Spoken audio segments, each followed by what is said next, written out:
Bismillahirrahmanirrahim. Assalamualaikum warahmatullahi wabarakatuh.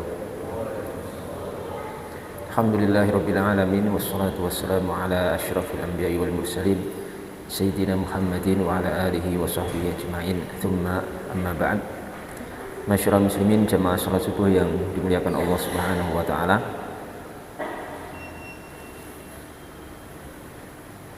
Seorang yang melakukan iftar, berbuka dengan sengaja di bulan Ramadan tanpa memiliki alasan yang dibenarkan syariat, orang tersebut telah melakukan kabirah min kabairid dzunub, telah melakukan salah satu dosa dari dosa-dosa besar, sehingga orang seperti ini wajib untuk bertaubat kepada Allah Subhanahu wa taala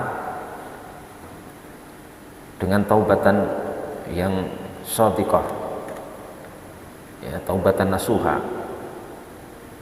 Disebutkan dalam sebuah hadis dalam riwayat Imam Bukhari, Nabi kita Muhammad sallallahu alaihi wasallam bersabda, "Man aftara yauman min Ramadan min ghairi udhrin wala marad lam yaqdihi siyamud dahri wa in shamahu."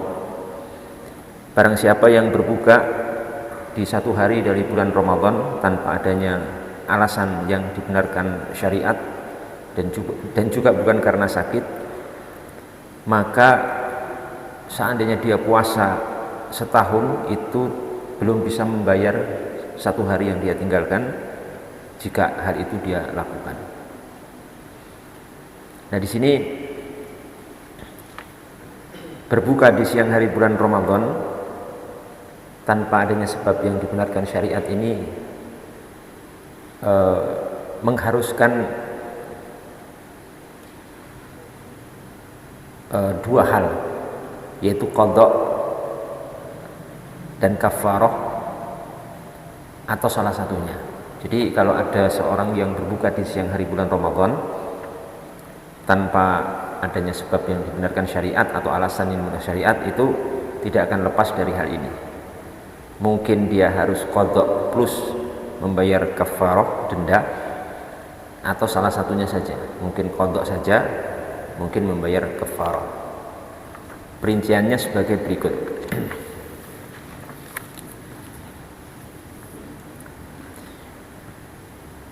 Pertama, berbuka di siang hari bulan Ramadan yang mengharuskan qadha plus kafarah, bayar denda, dan harus menahan diri dari sisa hari atau sisa jam yang dia berbuka di hari itu. Maksudnya kalau dia misalkan jam 12 sengaja berbuka, ya, tanpa ada alasan syar'i, nanti dia itu wajib qadha membayar di luar bulan Ramadan hari itu, wajib membayar denda, dan pas jam 12 itu dia langsung harus taubat. Pas sudah taubat, sisa harinya itu tetap harus puasa walaupun tidak dihitung puasa, ya, tetap harus menahan diri dari berbagai hal yang membatalkan puasa walaupun tidak terhitung puasa hari itu.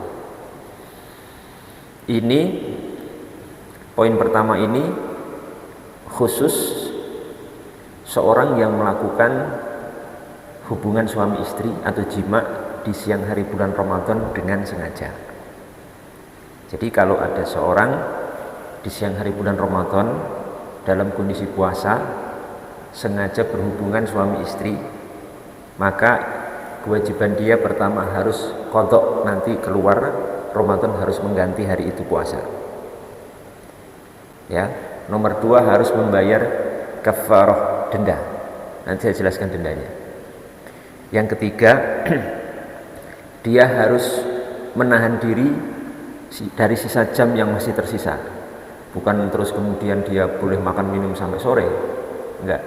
Misalkan dia jimatnya jam 9, terus diminta taubat oleh seseorang, kamu berdosa ini, tidak boleh seperti ini, dosa besar, terus dia taubat, maka jam sisanya, misalkan jam 10 sampai sore, itu tetap harus imsak, harus menahan diri dari melakukan pembatal-pembatal puasa, walaupun hari itu tidak terhitung puasa sah baginya, tapi tetap harus menahan diri li hurmati Ramadan, untuk menghormati Ramadan, dan itu wajib baginya. Bukan terus wah sudah batal sekalian makan terus, ya nggak boleh, ya hukumnya wajib. Adapun kalau ini jelas perbuatannya dosa ya, dosa besar ya. Berjima di siang hari bulan Ramadan dengan sengaja itu dosa besar. Cuma konsekuensinya tadi. Adapun dendanya atau kafarahnya, pertama memerdekakan budak mukminah, memerdekakan budak yang beriman. Untuk hal ini sudah tidak ada di zaman sekarang, sehingga tentu pilihan ini sudah tidak ada, artinya sudah gugur. Yang pertama sudah gugur, kemudian beralih ke yang kedua. Kafarahnya itu adalah syamu syahraini mutatabi'ain, puasa 2 bulan berturut-turut. Kira-kira kuat nggak? Makanya berat, jangan coba-coba untuk berjima atau mendekati hal-hal, melakukan hal-hal yang akan menjatuhkan kita kepada jima di siang hari bulan Ramadan, karena dendanya berat. Puasa 2 bulan berturut-turut. Kalau ini tidak mampu, kalau yang ini kedua ini tidak mampu, maka kemudian pindah ke yang ketiga, yaitu memberi makan it'am sittina miskinah, memberi makan 60 orang fakir miskin. Memberi makan 60 orang fakir miskin. Jadi kalau menurut jumhur ulama Hanafiyah, Syafi'iyah dan Hanabilah, 3 pilihan ini berurutan, bukan pilihan. Jadi pertama harus memberikan budak, kalau tidak mampu baru ganti puasa 2 bulan berturut-turut, kalau tidak mampu baru memberi makan 60 orang fakir miskin. Itu denda seorang yang berjima di siang hari bulan Ramadan dengan sengaja. Ya, di samping haram perbuatan itu masih ada dendanya ini. Kalau menurut Malikiyah, mazhab Maliki, Imam Malik bin Anas, denda di atas, 3 denda di atas itu sifatnya pilihan, bukan urutan. Terserah mau milih langsung, misal walaupun sekarang ada budak misalkan, saya langsung milih yang memberi makan 60 orang fakir miskin, ya boleh menurut Malikiyah. Tapi kita memakai mazhab jumhur, pendapat mayoritas ulama, yang menyatakan bahwa itu bukan pilihan tapi urutan. Kalau tidak mampu yang pertama, baru yang kedua, baru yang ketiga. Dan di sini perlu saya sampaikan bahwa para ulama mengingatkan pada kita di siang hari bulan Ramadan saat kita sedang berpuasa itu, hendaknya kita berusaha untuk menjauhi hal-hal yang akan memancing atau berpotensi kita jatuh kepada menjimai istri kita. Seperti berjumbu di siang hari bulan Ramadan. Ya. Nah, itu dihindari, itu hukumnya makruh. Bahkan sebagian ulama menyatakan kalau berjumbunya itu kepada istri itu di beberapa area tubuh istri tertentu, baina surrati wa rubbah, berjumbunya di antara pusar sampai lutut, itu hukumnya haram. Hukumnya apa? Haram. Walaupun cuma berjumbu, itu sudah haram. Antara pusar sampai lutut, karena kaidahnya sesuatu yang haram maka wasilahnya, perantaranya ikut haram. Ada kaidah dalam ilmu usul fiqh, ada kaidah dalam kaidah fiqhiyah disebutkan al-wasailu laha ahkamul maqasid. Perantara itu akan menduduki hukum tujuan daripada akhir hal tersebut. Perantara haram akan menjadi haram, perantara makruh akan jadi makruh, perantara sunnah akan jadi sunnah, perantara wajib akan jadi wajib. Termasuk ini perantara yang akan menjatuhkan seorang ke dalam perbuatan haram, berjima di siang hari bulan Ramadan walaupun dengan istrinya, maka itu hukumnya juga hukumnya haram. Jadi jangan sampai berjumbu dengan istri antara pusar sampai lutut ketika siang hari bulan Ramadan, karena itu termasuk perkara yang diharamkan. Bisa dipahami sini? Ya. Itu yang pertama ya. Kemudian kondisi kedua, seorang yang meninggalkan puasa Ramadan dengan sengaja, tapi kewajibannya hanya membayar atau mengqadha saja tanpa membayar kafarah, tanpa denda. Tanpa denda. Ini berlaku untuk selain jima, intinya begitu.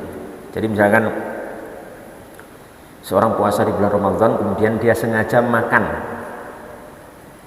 sengaja minum tanpa ada alasan yang dibenarkan syariat terhadap perbuatannya, maka orang seperti ini wajib mengqadha saja tanpa denda. Tapi ketika sudah taubat, sisa waktu itu tetap dia harus imsak, harus menahan diri dari melakukan hal-hal yang akan membatalkan puasanya. Kenapa? Lihurmatil waqti, untuk menghormati waktu bulan Ramadan. Jadi jangan salah sangka ya, kadang ada orang yang sudah begitu, wah sekalian aja tanggung, kan sudah makan juga, sudah batal, masa harus menahan diri sampai sore. Nah ini keliru. Wajib menahan diri lihormatil waktu, untuk menghormati bulan Ramadan. Walaupun hari itu puasa dia nggak terhitung, nggak sah juga karena sudah batal, sudah makan minum dengan sengaja. Tapi kewajiban seorang muslim harus menghormati waktu itu sampai sore, walaupun tidak terhitung. Dan ini kaitannya dengan ini, perlu saya ingatkan juga di sini. Misalkan ada seorang yang pekerjaannya berat ya, bekerja berat di siang hari bulan Ramadan, walaupun nanti dia ini dibolehkan untuk berbuka karena pekerjaan berat yang sudah saya sampaikan tadi malam ya, itu bukan berarti dia sejak subuh itu sudah niat mau tidak puasa, nggak sahur, nggak puasa sekalian gitu. Itu keliru, bukan begitu caranya. Jadi maksudnya rukhsah itu, pekerja berat ini dari malam tetap harus niat puasa. Kalau dia sengaja sejak malam itu tidak mau puasa, itu dia berdosa. Sejak malam dia harus tetap niat puasa, kemudian disunahkan baginya sahur. Terus ketika sudah masuk waktu siang, dia tetap bekerja dengan pekerjaan yang keras itu, berat itu. Baru kalau tidak mampu di jam berapanya baru dia berbuka. Caranya begitu. Bukan sejak awal, wah sekalian saja, ya kan, wah besok saya mau tidak puasa gitu. Ah ini tidak boleh seperti ini. Ya, itu berdosa kalau seperti itu, karena waktu dia ngomong begitu dia belum bekerja. Jadi ilat hukum, dasar hukum yang ada pada dirinya itu belum ada Pak, karena belum bekerja, masih di malam hari, sahur kan belum mulai kerja, sehingga hal yang menyebabkan dia dibolehkan berbuka itu belum ada, kecuali nanti sudah masuk siang hari, dia sudah bekerja, lah itu kan sudah ada, ilatul hukumnya sudah ada, baru dia dibolehkan untuk apa? Berbuka. Sama dengan musafir. Kalau kita mau musafir hari ini misalkan, tadi malam ya, nanti jam 8 mau musafir atau jam 9 mau musafir ke jauh, misalkan ke mana ya, ke Jakarta misalkan. Bukan berarti kemudian sejak malam tuh wah niat nggak puasa, bukan begitu. Bukan seperti itu, tapi seperti yang sudah saya sebutkan tadi, untuk pekerja berat itu caranya adalah seperti itu.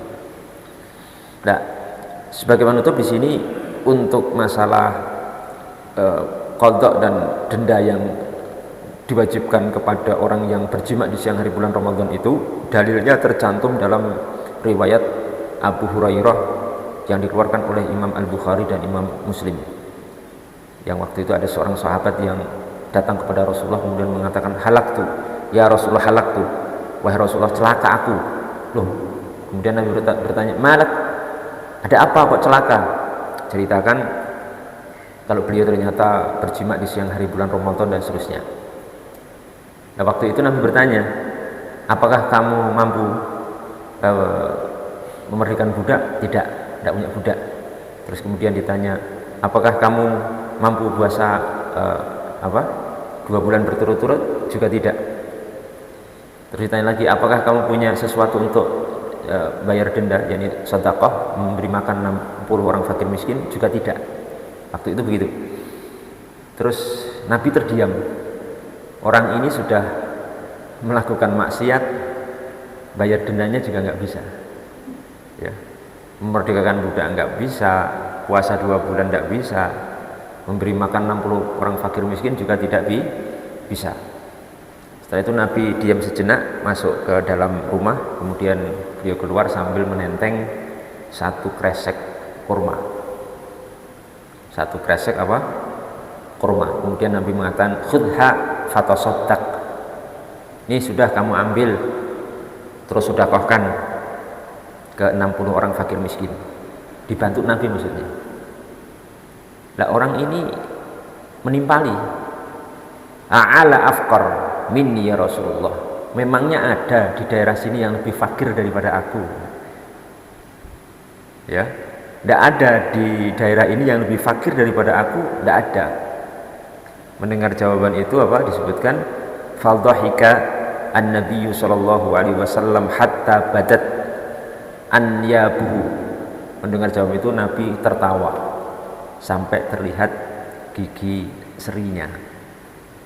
Ini menunjukkan ya dalil bahwa Nabi itu tertawa. Jadi kalau ada yang mengklaim Nabi itu katanya tidak pernah tertawa, serius terus, tegang terus, tidak benar. Ini bukti Nabi pernah tertawa. Bahkan ada seorang ulama Yaman, salah satu guru kami di Yaman, itu punya buku khusus mengumpulkan riwayat-riwayat Nabi pernah tertawa, untuk menyanggah sebagian orang yang mengklaim bahwa Nabi itu tidak pernah tertawa, tegang terus bawaannya, atau pokoknya nggak ada senyum. Nah, itu dibantah oleh beliau. Maka setelah itu beliau mengatakan, ya sudah, at'imhu ahlak. Ya sudah, kalau di daerah ini nggak ada orang yang lebih miskin daripada kamu, ini ambil kurmanya, beri makan keluargamu dengan ini. Masya Allah ya. Itu mulianya akhlak daripada Nabi kita Muhammad Sallallahu Alaihi Wasallam. Mungkin ini sebelum saya tutup, mungkin kalau ada yang ingin bertanya, ada waktu 5 menit, bebas, enggak harus sesuai materi ini, materi yang lain atau mungkin bab yang lain. Silakan, saya persilakan.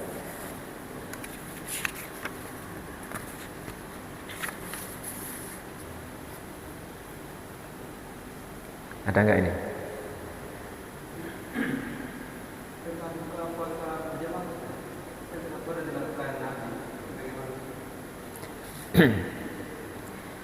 Buka puasa berjamaah, iftar jama'i, istilahnya iftar jama'i, berpuasa secara buka puasa secara berjamaah.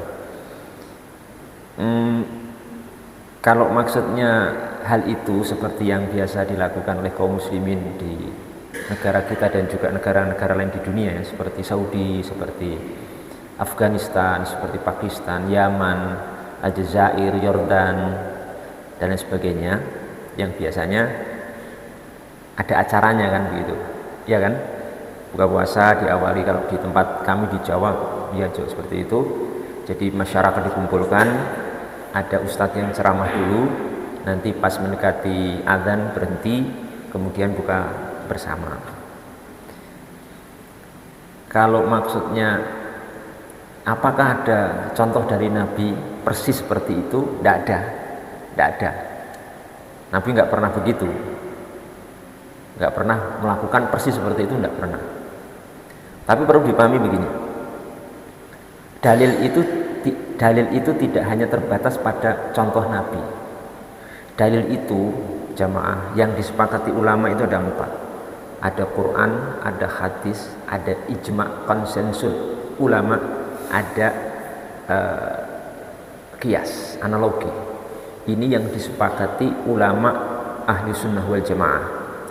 Di luar 4 ini masih ada dalil-dalil lain yang diperselisihkan. Sebagian menetapkan, sebagian tidak. Seperti misalkan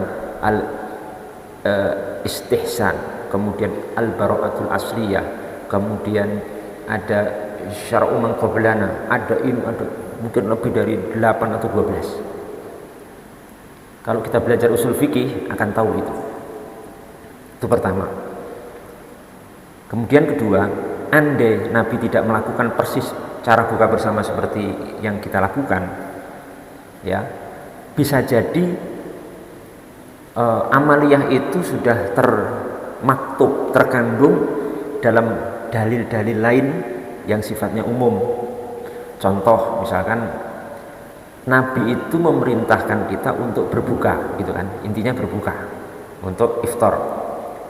Berbuka ini Nabi tidak pernah menentukan cara tertentu. Kamu kalau berbuka harus sendiri-sendiri misalnya, tidak ada hadisnya. Atau Nabi memerintahkan kamu kalau berbuka harus bareng-bareng, tidak ada juga. Perintah berbuka ini sifatnya mutlak. Mutlak, kemutlakan dalil ini mengandung dua metode bentuk yang sudah disebutkan. Berarti perintah Nabi berbuka itu sekaligus terkandung di dalamnya secara tidak langsung boleh untuk sendiri-sendiri, boleh untuk bareng-bareng, berjamaah, jama'i. Dalil umum. Maka salah satu yang saya sebutkan, dalil itu luas. Nggak harus contoh dari Nabi. Dalil itu Pak, nanti Quran hadis itu ada yang dalil yang am, yang umum, ada yang amil maksus, umum yang sudah dikhususkan, ada dalil yang mutlak, ada dalil yang muqayyad. Pelajarannya luar biasa. Harus lulus beberapa kitab itu di hadapan ulama untuk mencerna hal itu. Ya, berarti sebenarnya sudah ada dalilnya juga iftar jamaah itu, walaupun secara umum, karena dalil umum itu hujjah. Kedua, iftar jama'i itu andai tidak ada dalilnya sekalipun, itu hanyalah masalah teknis makan, cara, metodologi atau metode makan, mau sendiri atau bareng.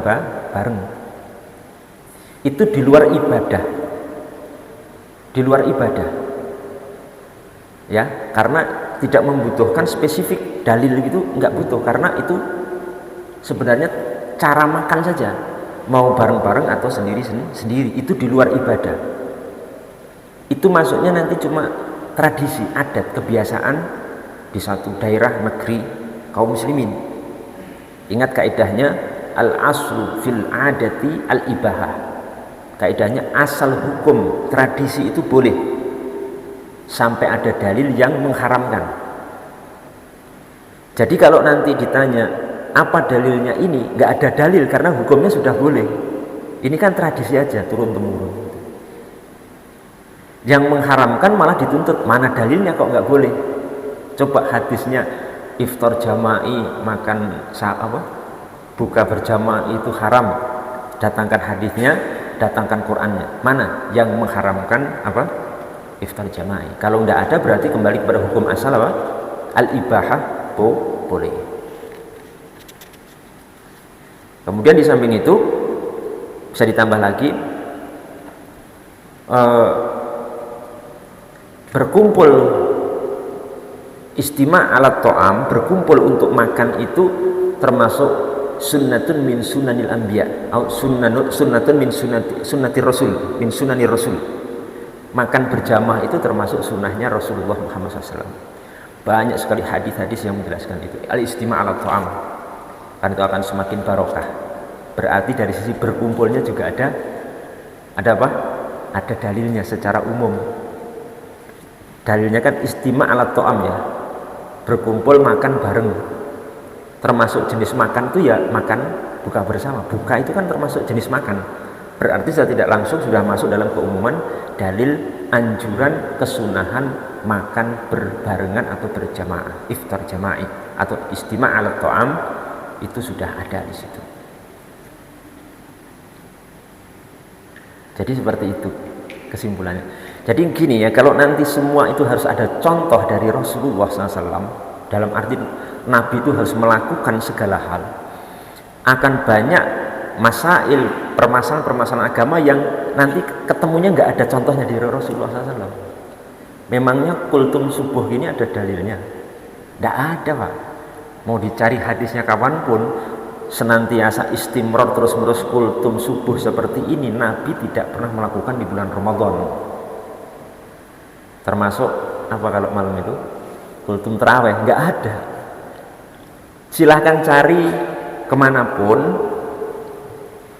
sampai kiamat, Nabi kultum terawih tiap malam selama sebulan penuh, nggak akan ketemu contoh dari Rasulullah SAW. Coba. Bahkan sholat terawih 30 hari full di masjid berjamaah itu tidak pernah dicontohkan Rasulullah SAW. Nabi itu asalnya terawih itu sendiri ke masjid, sendiri, bayangkan. Walaupun kemudian diikuti sebagian sahabat di belakangnya, itu pun cuma 3 hari. Cuma 3 hari itu.